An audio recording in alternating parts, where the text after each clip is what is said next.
driving a Tesla in cold or extremely cold conditions. The good, the bad, and the ugly, or the bad, the good, and the ugly. Probably do like the bad, the ugly, and the good, so we end on a good note.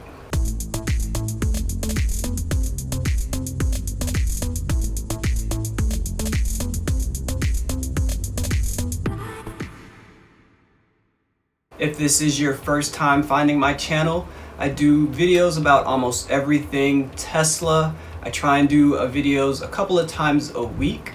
Be sure to subscribe so you get notifications when I do new videos. If you like this video, give me a thumbs up and share this video with your friends. Okay, so before I get into that, something else I want to discuss.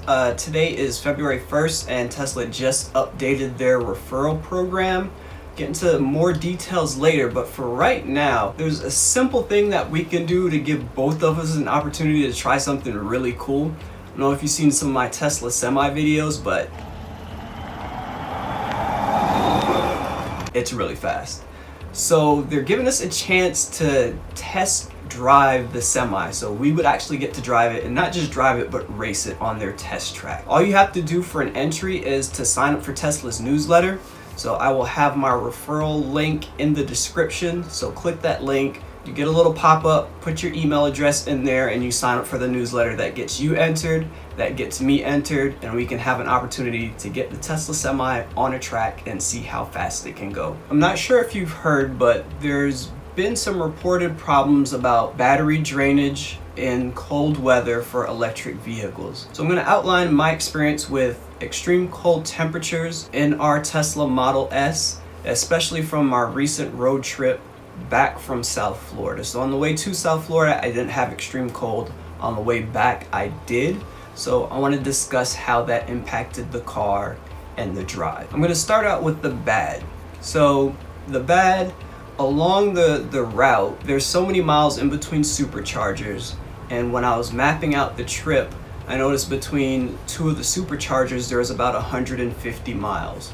My car max charges to a little bit over 180 miles, and that left me about 30 miles worth of wiggle room, and that rated range of 180 miles is for ideal conditions. Between Chattanooga, Tennessee, and the supercharger, it's near Nashville, Tennessee, but it's kind of outside of Nashville, Tennessee.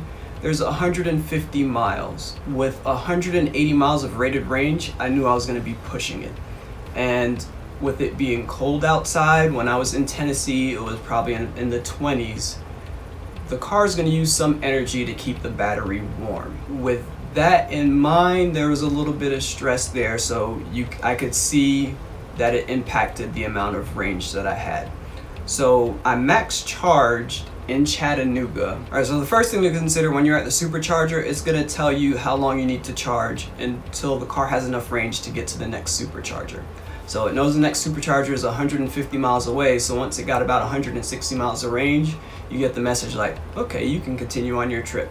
But no, I wasn't doing that. I wanted to max charge because I wanted that little extra buffer. Okay, so while you're driving, the car is using more energy than it anticipated. It's cold outside, it uses some energy to heat up the battery. It's gonna have to pump more heat into the cabin to keep it comfortable. So all the while your range is decreasing while you're driving. So cold weather does have a negative effect on your range. So for me, that's the bad. The cold weather having a negative effect on the range, and it could knock 30, 40, 50, 60 miles off your rated range depending on how cold it is and how fast you're driving. All right, and for the ugly, what I'm gonna look at is some of the other adjustments that the car is gonna make.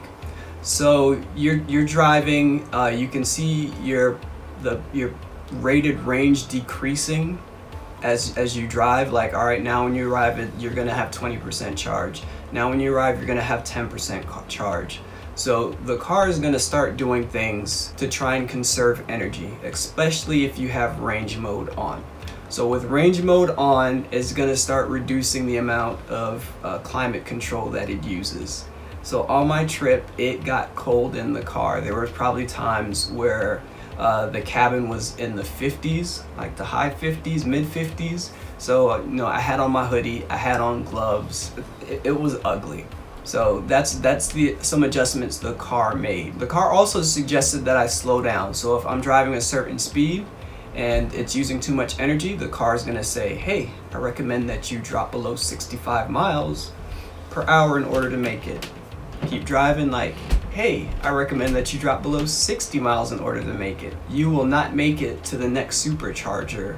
Seek other alternatives. So that was my bad and my ugly. So the good is that I actually made it. So yeah, it was uncomfortable driving in a cool, chilly car, but I made it. The car gives me all of the tools and the resources that I need to make it along the trip. The one stretch where there was 150 miles, I had already planned to stop at a destination charger.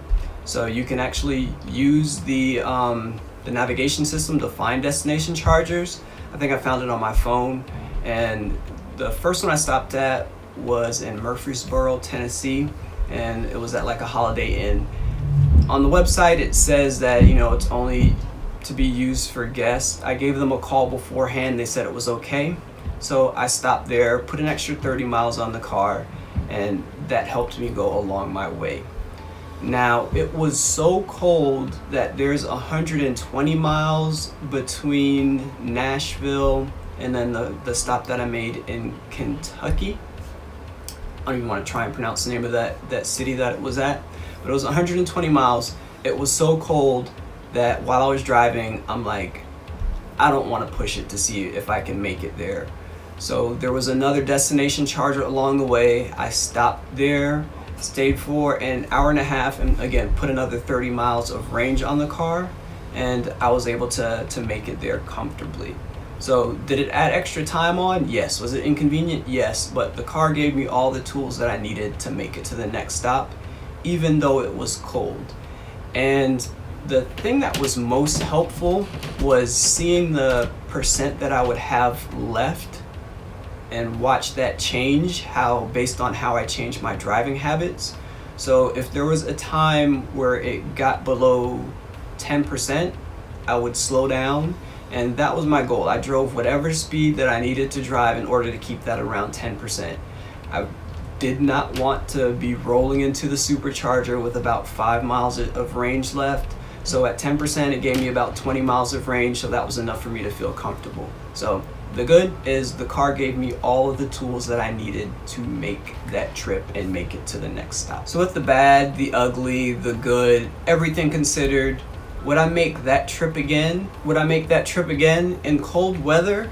I probably wouldn't right now. Not with that car. If our car had more range, then yeah, I'd be more comfortable making the trip. And then if we look for next winter, along the way, there are going to be more superchargers added. So once those are added, then yeah, I'll make that trip again. It'll be a lot less stressful. Okay, so we're gonna go ahead and wrap this video up. Right, like I said before, there's a link in the description with my referral code. So click the link, sign up for the newsletter, give us both the opportunity to race in the Tesla Semi. And if you are looking for a new Model S or a new Model X, you can also use that referral code to get you free supercharging. And it says the first person that I refer also gets like a $500 credit that they can use, so you can get some goodies after you get your car. So yes, so please use my referral code, whether it's just to sign up for the newsletter or to purchase a new Model S or a new Model X. Okay, so remember to like, subscribe, and share. Also gonna put some links to some of the Tesla Semi videos that I've been doing about different concepts and ideas. Try and put them in right here. I'm gonna experiment with this, so see if I can get those over there. And thanks for watching, and I will catch you next time.